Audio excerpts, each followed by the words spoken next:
মঙ্গলু, এই ওষুধ গুড়ান রাখিনি। মা, 5টা বেজে ডজিছে, মুখে এইবারতে ঘরতে ফিরতেই হবে। আর শুন না, সত্য বাক্যে যেমন দেখলাম নীলা ভালোটো আনছে রে এখন। মোর তো মনে লেছে আর কতদিনের মধ্যেই ওকে ছেড়েটো দিবে। বিটিয়া, ও মুরাজও থাকার ঘরটোতে থাকতে লেগেছি, মেলা দিন হইন গেল। ও মেলা টাকা। মুদিকের বড় শরমটা লাগছে রে বামুনি। ও জমায় যদি পুরো টাকাটাও দেন দেয় তাহলে তো মুদের মানটুই থাকবে গেলা রে। তাহলে মুদের কাছে কোনো টাকাটাও লাইছি। মঙ্গলু, তোদিকের মিয়ার হাতে যে কোনো টাকাটাই লাই তেমন তো লয়। মোর জলপানির টাকাটা তো আনছে মা, সেটা তো খরচ তো হয় না।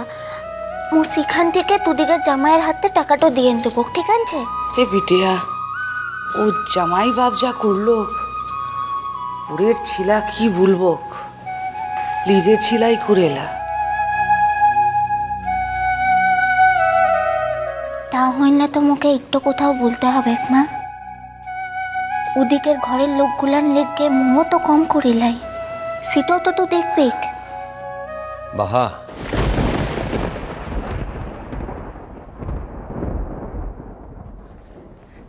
আরে ছবি বাবু, তুই হাই কেনে?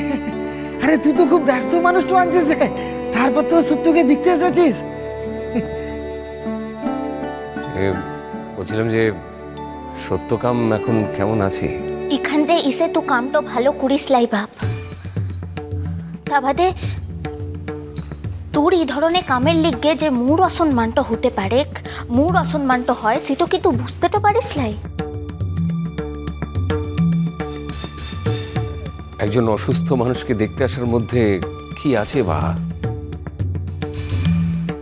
যার মিয়ার পরীক্ষার সময়তে তার সঙ্গে দেখা করবার লিগে তাকে জবাবদিহিটো করতে হয়, তার কাছকে ইটো তো আরো বড় ব্যাপারটা আনছে রে বাপ।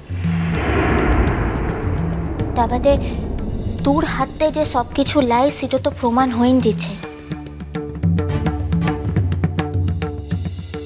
একবার বা দুবার লয়, বারবার ইটোই প্রমাণ হইছে। আমি তো অল্প কিছুক্ষণ থাকবো বাহা, একবার দেখা করে একটু কথা বলেই। মঙ্গলু, ওয়াকে ভেতরটোতে নিয়ে যা কেনে। কঙ্কা, সেদিন মন তোমাকে আমাদের বাড়িতে নিয়ে গিয়েছিল ওর আশীর্বাদ উপলক্ষে। সেখানে গিয়ে তোমাকে অনেক অপমানিত হয়ে কথা শুনতে হয়। আমি তার জন্য তোমার কাছে ক্ষমা চেয়ে নিচ্ছি।